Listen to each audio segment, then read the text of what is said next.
नमस्कार. रोहिणी मंडलिक रेसिपी चॅनलमध्ये तुमचे अगदी मनापासून स्वागत करते. आज आपण भाजक्या पोह्याचा चिवडा ही रेसिपी पाहणार आहोत. महत्त्वाचं म्हणजे ही माझ्या आईची पद्धत आहे. पूर्वीपासून माझी आई ह्याच पद्धतीनं चिवडा करायची आणि मीही तिचीच पद्धत वापरत आहे.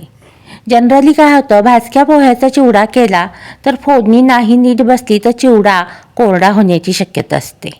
आणि फक्त चिवडा तळून तुम्ही पोहे तळून जर चिवडा केलात तर खूप तेलकट होण्याची शक्यता असते आणि आरोग्याच्या दृष्टीनं ऑइली नको वाटतं.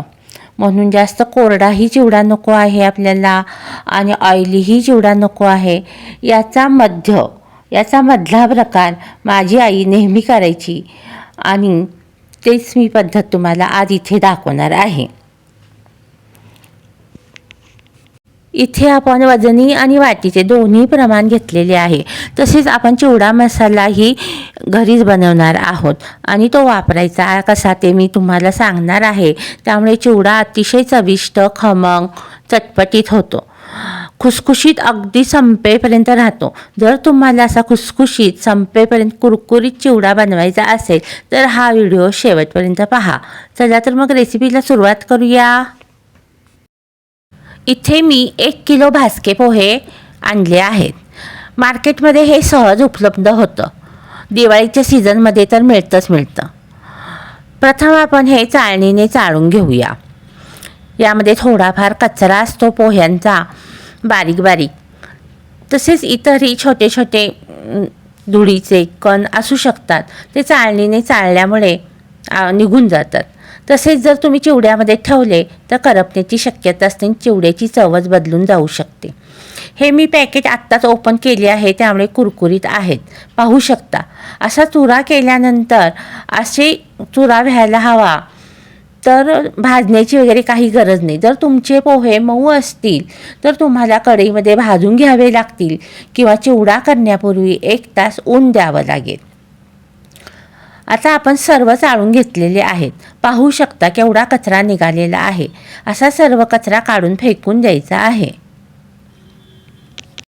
इथे मी 2.5 कप शेंगदाणे घेतले आहेत. तुम्ही तुमच्या आवडीनुसार याचे प्रमाण कमी जास्त करू शकता. तेल छान गरम झाले आहे. आता आपण शेंगदाणे तळून घेऊया. शेंगदाणे मंद आचेवर चांगले कुरकुरीत होईपर्यंत तळून घ्यायचे आहेत. सतत झाऱ्याने असे ढवळत राहायचे आहे, म्हणजे एकसारखे रंगावर तळले जातात आणि कुरकुरीत होतात. मंद आचेवर 7 ते 8 मिनिटात छान शेंगदाणे तळून होतात. अगदी मस्त खमंग असे शेंगदाणे तळून घ्यायचे आहेत. जास्त डार्क करपवू नका, नाही तर चिवड्याची चव बदलून जाऊ शकते. मेजरमेंट कप 1 कप आपण फुटाण्याची डाळ घेतली आहे. याला डाळ्या, डाळवं असंही म्हटलं जातं. हे आता आपण तळून घेऊया. ही फुटाण्याची डाळ ऑलरेडी भाजलेली असते, त्यामुळे याला तळण्यासाठी खूप वेळ लागत नाही. अर्ध्या मिनिटात ही पटकन तळून होते. शेंगदाणे काढून ठेवलेल्या भांड्यातच आता आपण हे तळून घेतलेली डाळही काढून ठेवूया. सुकं खोबरं आपण 1 मोठी वाटी घेतली आहे. आता आपण याचे बारीक काप करून घेऊया आणि मग तळून घेऊया. हे पहा, असे काप करून घेतले आहेत. आता हे सुद्धा आपण मंद आचेवर तळायचं आहे. सतत हलवत हलकासा रंग बदलेपर्यंत हे खोबरं आपण तळून घ्यायचं आहे. हे सुद्धा तळताना जास्त डार्क करू नका. आपलं खोबरं मस्त तळून झालेलं आहे. आता आपण काढूया. आता आपण काजू आणि बेदाणेही तळून घेऊया. हेही प्रमाण तुम्ही तुमच्या आवडीनुसार कमी जास्त करू शकता. काजूसुद्धा हलकासा रंग बदलेपर्यंत तळून घ्यायचे आहेत. काजू हे पटकन तळले जातात. आता आपण बेदाणे तळून घेऊया. असा कढईमध्ये झारा ठेवायचा आणि बेदाणे तळायचे, कारण बेदाणे हे पटकन तळले जातात आणि काढायला त्यामुळे सोपं पडतं. आता आपण कढीपत्ता तळून घेऊया. कढीपत्ता तळताना गॅसचा खटका मोठा करायचा आहे. आणि छान कुरकुरीत होईपर्यंत तळून घ्यायचा आहे. जर तुम्ही चिवडा करणार असाल त्याच्या आदल्या दिवशी कढीपत्ता स्वच्छ धुवून कॉटनच्या नॅपकिनवर पसरवून ठेवायचा, म्हणजे पटकन छान सुकला जातो कढीपत्ता आणि पटकन तळला जातो आणि चिवडाही आपला मऊ पडत नाही. कुरकुरीत होईपर्यंत आता आपण हे कढीपत्त्याला तळून घेऊया. चांगला खळखळ आवाज येईपर्यंत तळायचा आहे. आता आपण लसूण तळून घ्यायचा आहे, पण लसूण तळून घेण्यापूर्वी प्रथम लसूण आपण खलबत्त्यात असं थोडं ठेचून घ्यायचं आहे. मिक्सरला वगैरे बारीक करायचं नाही आहे, असंच ठेचून घ्यायचं आहे. आलंही असंच ठेचून घ्यायचं आहे आणि नंतर तळून घ्यायचं आहे. लसूण आलंसुद्धा छान कुरकुरीत होईपर्यंत तळून घ्यायचं आहे. इथे एक टीप लक्षात ठेवा, कढीपत्ता, लसूण, आलं हे छान कुरकुरीतच तळलं पाहिजे. थोडं जरी मऊ पडलं तर चिवडा तुमचा मऊ पडण्याची शक्यता असते. तसेच हे तिन्ही गोष्टी आवर्जून घातल्याच पाहिजेत, कारण यामुळे खूप छान सुंदर टेस्ट लागते आणि वासही चिवड्याला छान येतो. हे सर्व गरम आहे तोपर्यंतच आपण यामध्ये मीठ 1 चमचा आणि बेडगी मिरची पावडर 1 चमचा आपण घालत आहोत. गरम असतानाच आपण हे तिखट आणि मीठ घातल्यामुळं मसाला छान लागला जातो. आता आपण चिवड्यासाठी लागणारा मसाला प्रथम बनवूया आणि नंतर मी तुम्हाला एक सिक्रेट माझ्या आईचं सांगणारच आहे. प्रथम आपण हे परातीत घालून छान मिक्स करूया. हा चिवडा मसाला आपण 1 टेबलस्पून पूर्ण गच्च भरून घातलेला आहे. जर तुम्हाला सपाट जर घ्यायचा असेल तर 2 चमचे घाला. हा जो चिवडा मसाला आहे तो आता आपण घरी बनवलेला आहे आणि आता हा कसा बनवायचा ते पाहूया. चला. चिवडा मसाला बनवण्यासाठी लागणारे साहित्य पाहूया. चला. मी साखर जी आपली रेग्युलर असते ती मिक्सरला बारीक करून घेतली आहे आणि ती 8 चमचे मी पिठी साखर घेतली आहे. या चमच्याचं माप मी घेतलेलं आहे. त्यानंतर बेडगी मिरची पावडर मी 3 टेबलस्पून घेतला आहे. हा जो चमचा पाहत आहात त्यानेच मी माप घेतले आहे. बेडगी मिरची पावडर तिखट नसते.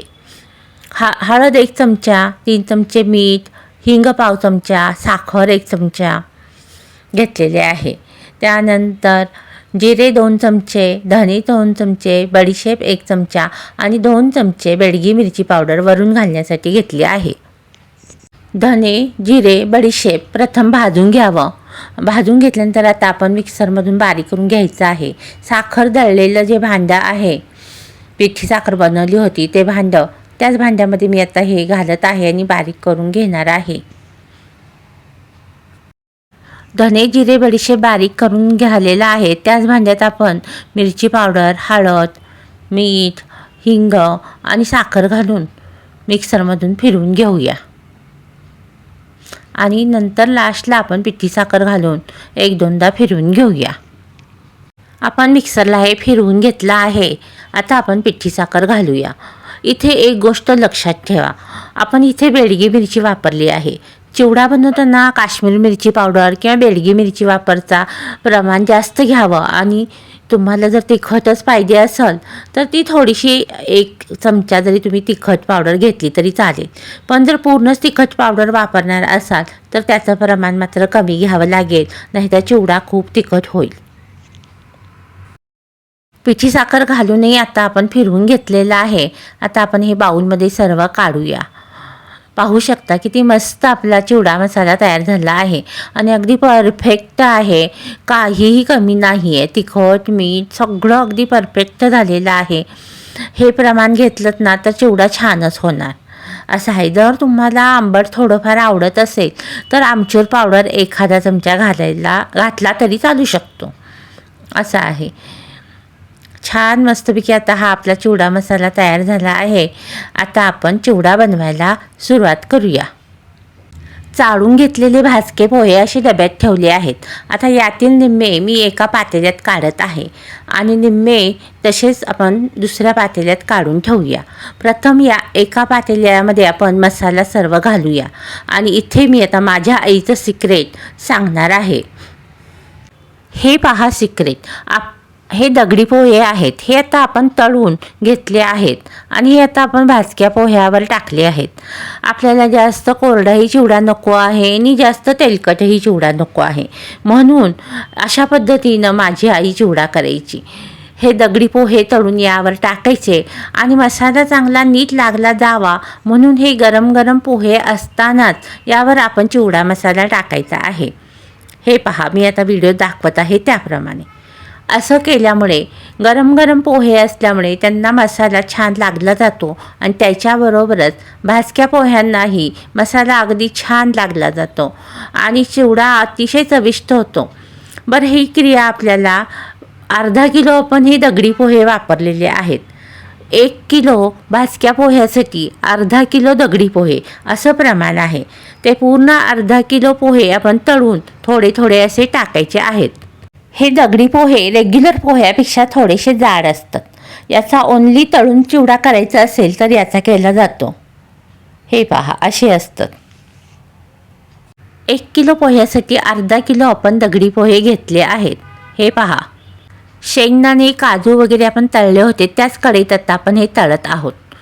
तेल छान गरम झाल्यानंतरच आपण पोहे टाकायचे आहेत. 1 मूठभर पोहे आपण यामध्ये टाकले आहेत. दगडी पोहे पाहू शकता कसे फुलून लगेच वर आले आहेत. तेल छान गरम असेल ना तर पटकन फुलून वर येतं. तेव्हा इथे एक टीप लक्षात ठेवा, तेल अगदी छान गरम असायला हवं आणि गॅसची फ्लेम मीडियम ते हाय अशीच ठेवा आणि हे जे तळलेले पोहे काढताना गॅस बारीक करा. आणि आता हे तळलेले दगडी पोहे भाजक्या पोह्यावर आपण घालायचे आहेत आणि मसालाही आपण चिवड्याचा आता लगेच घालायचा आहे. सर्व पोहे प्रथम तळलेले आपण काढून घेऊया. इथे ही महत्त्वाची टीप खूप लक्षात ठेवा, हे गरम गरम पोहे असतानाच आपल्याला चिवडा मसाला घालायचा आहे. त्यामुळे सर्व पोह्यांना अगदी व्यवस्थित लागला जातो. अशा प्रकारे आपण एक एक मूठ पोहे दगडी पोहे तेलामध्ये टाकून तळूया आणि मग अशी दाखवलं त्याप्रमाणे आपण मसाला लावूया. अशी क्रिया आपण सर्व दगडी पोहे संपेपर्यंत करायचं आहे. हे पोहे पटकन तळून वर येतात, पाहू शकता तुम्ही. त्यामुळं खूप वेळ असं लागत नाही आहे, नाही तर करपू शकतात. फुलून वर आले की थोडंसं 1-2दा फिरवून लगेचच काढायचं आहे. हे मी व्हिडिओ दाखवत आहे त्याप्रमाणे. मला आठवतं लग्नाआधी आमची आई असं आम्हाला तळून द्यायची आणि मी आणि माझी बहीण चिवड्यावर मसाला टाकायचा आणि हलवत राहायचं. प्रत्येक पदार्थ करताना आम्ही आईला मदत करायचं. हे पहा, आता अशा प्रकारे सर्व पोहे आता आपण तळायचे आणि असे मसाले टाकायचे आणि हलवायचं आहे. आता आपण ह्यामध्ये निम्मे भाजके पोहे घेतलेले आहेत आणि निम्मे दुसऱ्या पातेल्यात ठेवलेले आहेत. निम्मे दगडी पोहे यामध्ये तळून घालून असा मसाला टाकायचा आहे. आता आपण बेडगी मिरची पावडर 2 टेबलस्पून एक्स्ट्रा काढून ठेवलेली होती वरून घालण्यासाठी, ती आता थोडी घातलेली आहे. टोटल आपण बेडगी मिरची पावडर 5 चमचे वापरलेली आहे. चिवडा मसाला करताना 3 चमचे आणि सेपरेट 2 चमचे. अशा प्रकारे चिवडा केल्यामुळे मसालाही छान लागला जातो आणि जास्त ऑइली चिवडा होत नाही आणि जास्त कोरडाही होत नाही. नक्की ट्राय करून पहा. आता यामध्ये आपण निम्मे शेंगदाणे काजू वगैरे तळलेले सर्व आहे ते निम्मं घालूया आणि निम्मं दुसऱ्या पातेल्यामध्ये घालूया. आपण भाजके पोहे 2 पातेल्यामध्ये काढले आहेत कारण हलवायला सोपं पडावं म्हणून. आता हे आपण हलवूया आणि मग नंतर त्या दुसऱ्या पातेल्यामध्ये आणि पोहे तळून घालून हे जसं आपण केलं तसंच तेही करून घेऊया. जसं तुम्ही हलवाल, जसं तुम्ही छानपैकी मिक्स कराल तसं सर्व पोह्यांना मसाला नीट लागला जातो आणि कलरही छान येतो. अगदी हलक्या हाताने मसाला सगळीकडे आपण चोळून घेतला आहे. पाहू शकता कलरही आता थोडा चेंज झाला आहे. जसं हलवाल तसे थोडे थोडे पांढरे पोहे असतात, त्यालाही छान मसाला लागला जातो आणि कलर छान येतो. पाहू शकता किती मस्त आपला चिवडा झालेला आहे. बऱ्याचशाच पोह्यांना आता छानपैकी मसाला लागलेला आहे आणि कुरकुरीतही तितकंच झालेला आहे. मी आता तुम्हाला चोळून दाखवते. पाहू शकता किती मस्त कुरकुरीत झालेला आहे. अजून आणखीन आपण नंतर आणि गॅसवर ठेवून मंद आचेवर आणखीन थोडं गरम करणारच आहोत. हे पहा, अगदी मस्त कुरकुरीत आपला चिवडा झालेला आहे. दोन्ही आपण पातेल्यात मसाले वगैरे घालून छान हलवलेला आहे. आता नंतर गॅसवर ठेवून मंद आचेवर आणखीन थोडं परतवून घेऊया. असा हा आपला मस्त चटकदार खमंग भाजके पोहा आणि दगडी पोहा या दोन्हीचं मध्य हा चिवडा प्रकार आपण केलेला आहे. अगदी कोरडाही नाही आणि अगदी तेलकटही नाही असा हा चिवडा आहे. जर तुम्हाला माझी रेसिपी थोडी जरी आवडली असेल तर लाईक करा आणि माझ्या इतर रेसिपीही पाहण्यासाठी माझ्या चॅनेलला सबस्क्राईब करा आणि बेल आयकॉन दाबा. म्हणजे माझं रेसिपी मी नवीन अपलोड केल्या त्याचं नोटिफिकेशन तुम्हाला पटकन मिळेल. आपण हे 3 विभागात ठेवून हलवलेलं आहे म्हणजे सर्व पोह्यांना मसाला नीट लागला जावा म्हणून. सगळं छान आता आपलं हलवून झालेलं आहे. गॅसवर ठेवून 5 मिनटं आपण परतवून घेऊया. व्हिडिओच्या वरच्या बाजूला आय बटन आहे, तिथे मी तळलेल्या चिवड्याची रेसिपी अपलोड केलेली आहे. तो चिवडा करायचा असेल तोही क्लिक करून आवर्जून पहा. गॅसवर आपण 5 मिनटं मंद आचेवर गरम करून घेतला आहे आणि आता आपला छान चिवडा तयार झाला आहे. कुरकुरीत मस्त खमंग चटकदार आपण घेतलेल्या साहित्यामध्ये एवढा चिवडा झालेला आहे. माझ्या दिवाळीच्या इतरही रेसिपी पाहण्यासाठी चॅनेलला भेट द्या आणि पहा. आणि आठवणीनं व्हिडिओला लाईक करा, शेअर करा. तसेच माझ्या चॅनेलला सबस्क्राईब करा. त्यामुळे मी नवीन रेसिपी अपलोड केल्या त्याचं नोटिफिकेशन तुम्हाला पटकन मिळेल आणि तुम्ही कोणतीही रेसिपी मिस नाही करू शकणार. असेच आपण पुन्हा भेटू एका नवीन रेसिपीसह. थँक्यू.